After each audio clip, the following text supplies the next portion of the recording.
ഒരു കഥയ്ക്ക് ഒരു രൂപമുണ്ടെന്ന് പറഞ്ഞാൽ നിങ്ങൾ വിശ്വസിക്കുമോ? അതെ, കടലാസിലെ വാക്കുകൾക്കപ്പുറം നമുക്ക് വരച്ചെടുക്കാൻ കഴിയുന്നൊരു രൂപം. പ്രശസ്ത എഴുത്തുകാരനായ കേർട്ട് വൊനെഗട്ടിന്റെ വളരെ കൗതുകകരമായ ഒരു ആശയമാണിത്. അപ്പോൾ ഇന്ന് നമ്മൾ സംസാരിക്കാൻ പോകുന്നത് ഈ കഥകളുടെ രൂപങ്ങളെക്കുറിച്ചാണ്. അല്ലേ, കേൾക്കാൻ തന്നെ ഒരു രസമില്ലേ? നമ്മൾ വായിക്കുകയോ കേൾക്കുകയോ ചെയ്യുന്ന കഥകൾക്ക് ഒരു ദൃശ്യരൂപമുണ്ടാകുമെന്ന്. വെറും വാക്കുകൾക്കപ്പുറം ഒരു കഥയെ നമുക്ക് വരച്ചെടുക്കാൻ കഴിയുമെന്നാണ് വൊനെഗട്ട് പറഞ്ഞത്. അപ്പോൾ ചോദ്യം ഇതാണ്, അതെങ്ങനെ സാധിക്കും? ശരി, നമുക്കതിന്റെ വിശദാംശങ്ങളിലേക്ക് കടക്കാം. സംഭവം വളരെ ലളിതമാണ്. വൊനെഗട്ട് പറഞ്ഞത് ഓരോ കഥയുടെയും വൈകാരികമായ യാത്രയെ നമുക്കൊരു ഗ്രാഫിൽ അടയാളപ്പെടുത്താൻ പറ്റുമെന്നാണ്. അതെ, നമ്മൾ കണക്ക് ക്ലാസ്സിലൊക്കെ പഠിക്കുന്ന പോലത്തെ ഒരു സാധാരണ ഗ്രാഫ്. ഒരു കഥാപാത്രത്തിന്റെ ജീവിതത്തിലെ ഉയർച്ച താഴ്ചകൾ, അതായത് അവരുടെ ഭാഗ്യവും നിർഭാഗ്യവും സമയം പോകുന്നതിനനുസരിച്ച് എങ്ങനെ മാറുന്നു എന്ന് ഈ ഗ്രാഫ് നമുക്ക് കാണിച്ചു തരും. അപ്പോൾ ഈ കഥകളുടെ രൂപങ്ങളൊക്കെ വരയ്ക്കാൻ നമുക്കൊരു ക്യാൻവാസ് വേണ്ടേ? വൊനെഗട്ട് ഈ ഗ്രാഫ് ഉണ്ടാക്കാൻ ഉപയോഗിച്ച രണ്ട് പ്രധാനപ്പെട്ട കാര്യങ്ങൾ എന്തൊക്കെയാണെന്ന് നമുക്ക് നോക്കാം. ആദ്യം നമുക്ക് ലംബമായ അക്ഷം, അതായത് വെർട്ടിക്കൽ ആക്സിസ് നോക്കാം. വൊനെഗട്ട് ഇതിനെ GI അക്ഷം എന്നാണ് വിളിച്ചത്. അതായത് ഗുഡ് ഫോർച്യൂൺ മൈനസ് ഇൽ ഫോർച്യൂൺ. ലളിതമായി പറഞ്ഞാൽ ഭാഗ്യനിർഭാഗ്യങ്ങളുടെ ഒരു സ്കെയിലാണിത്. ഈ വരയിൽ മുകളിലേക്ക് പോകുന്തോറും നമ്മുടെ കഥാപാത്രത്തിന്റെ കാര്യങ്ങൾ അടിപൊളിയാകും. നല്ല ആരോഗ്യം, സമ്പത്ത്, സന്തോഷം, അങ്ങനെയെല്ലാം.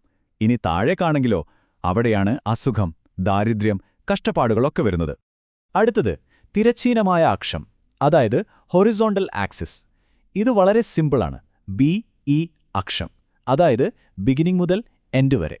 ഇത് വെറുമൊരു ടൈം ലൈനാണ്, കഥയുടെ തുടക്കം മുതൽ അവസാനം വരെയുള്ള സമയത്തിന്റെ ഒരു ഒഴുക്ക്. അപ്പോൾ ഈ രണ്ട് അക്ഷരങ്ങളും ഒരുമിച്ച് ചേരുമ്പോഴോ നമുക്കൊരു ഒഴിഞ്ഞ ക്യാൻവാസ് കിട്ടും. ലോകത്തുള്ള ഏത് കഥയുടെയും വൈകാരികമായ രൂപം വരച്ചെടുക്കാനുള്ള ഒരിടം. ഓക്കെ, നമ്മുടെ ക്യാൻവാസ് റെഡിയാണ്. ഇനി നമുക്ക് വരച്ചു തുടങ്ങാം. വൊനെഗട്ട് കണ്ടെത്തിയ ഏറ്റവും ലളിതമായ രണ്ട് കഥാരൂപങ്ങൾ ഈ ഗ്രാഫിൽ എങ്ങനെയിരിക്കുമെന്ന് നോക്കാം.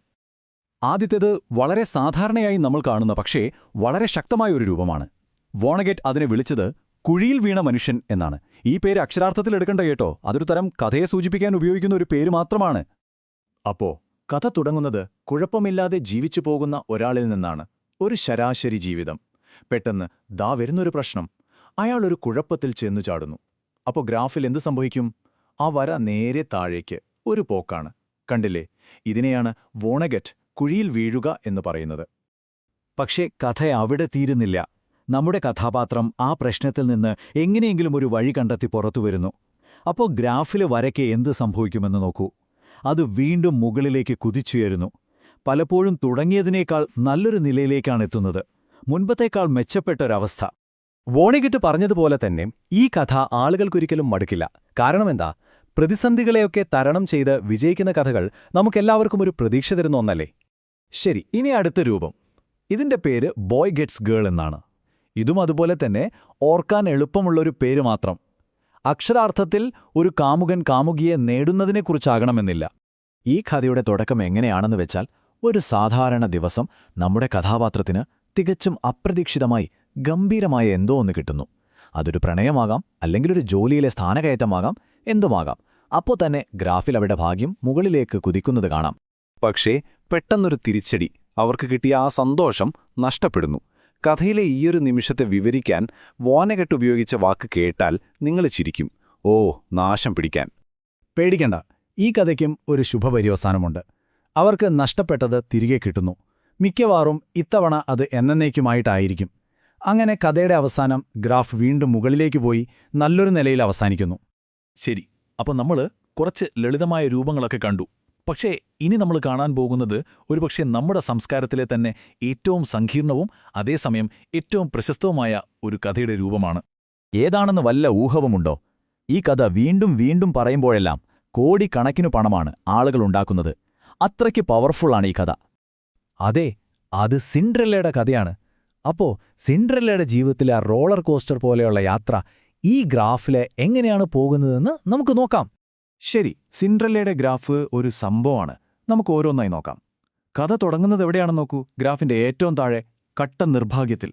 അമ്മ മരിച്ചു. രണ്ടാനമ്മയും സഹോദരിമാരും അവളെ അടിമയെ പോലെയാണ് കാണുന്നത്. ഇതിലും താഴെ പോവാനില്ല.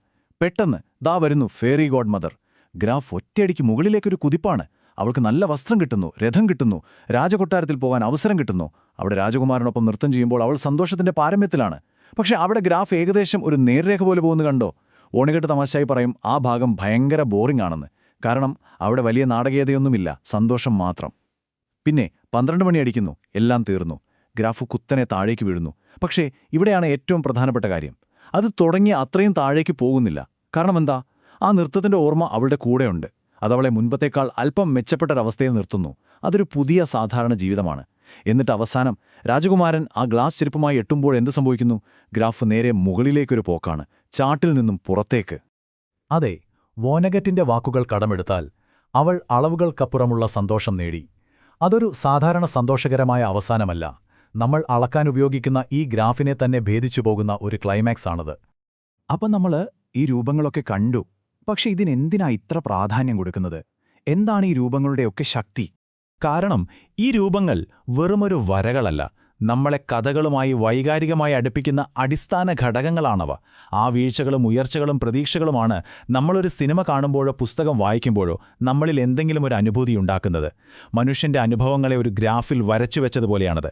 ഒരുപക്ഷെ എഴുത്തുകാർക്ക് പോലും ആളുകളുടെ മനസ്സിൽ തട്ടുന്ന കഥകൾ ഉണ്ടാക്കാൻ ഈ ആശയം സഹായകമായേക്കാം. അപ്പോ ഇത് കേട്ടുകഴിയുമ്പോൾ സ്വാഭാവികമായും ഒരു ചോദ്യം വരും. നിങ്ങളുടെ ഏറ്റവും പ്രിയപ്പെട്ട കഥയെക്കുറിച്ച് ഒന്ന് ആലോചിച്ചു നോക്കൂ. അതൊരു സിനിമയോ പുസ്തകമോ എന്തുമാകാം. അതിന്റെ രൂപം എന്തായിരിക്കും? അതൊരു ലളിതമായ കുഴിയിൽ വീണ മനുഷ്യനാണോ? അതോ സിൻഡ്രല്ല പോലെ സങ്കീർണമായ ഒന്നാണോ?